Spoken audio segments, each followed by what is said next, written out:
চিরদিনই তুমি যে আমার ধারাবাহিকের সেট জুড়ে এখন একটাই আলোচনার বিষয়, নতুন অপর্ণা কে হবে। সূত্রের খবর, এখনো পর্যন্ত নির্মাতাদের তরফে কোনো সিদ্ধান্তে পৌঁছানো হয়নি। সেটেরই এক কর্মীর বক্তব্য, গল্প কোন দিকে মোড় নেবে তা নিয়ে এখনো স্পষ্ট কিছু জানা যায়নি। যদিও জিতু কামাল নিয়মিতভাবে শুটিং চালিয়ে যাচ্ছেন, নায়িকা ছাড়া এই ধারাবাহিক কতদিন এগোবে এই প্রশ্ন উঠতেই অভিনেতা অভ্রজিৎ চক্রবর্তী জানান, ধারাবাহিক বন্ধ হওয়ার কোনো সম্ভাবনাই নেই। এদিকে নতুন মুখ হিসেবে বেশ কয়েকটি নাম ঘুরে বেড়াচ্ছে শিল্পী মহলে। শোনা গিয়েছিল দিতিপ্রিয়া রায় সরে দাঁড়ানোর পর চরিত্রটিতে দেখা যেতে পারে প্রত্যুষা পালকে। অন্যদিকে অনুরাগীদের একাংশের দাবি, এই চরিত্রে যদি সৃজা দত্তকে নেওয়া হয় তবে তারা খুশিই হবেন।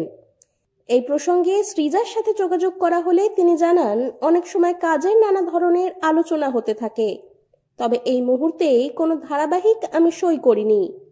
সামনে পরীক্ষা, ফলে পড়াশোনা করছি মন দিয়ে।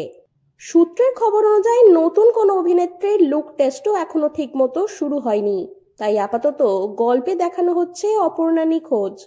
তাকে খুঁজে বেড়াচ্ছেন আর্য। আগামী দৃশ্যে নতুন অপর্ণার উপস্থিতি দেখা যাবে কিনা সেটাই এখন দর্শকদের কৌতূহলের কেন্দ্রবিন্দু।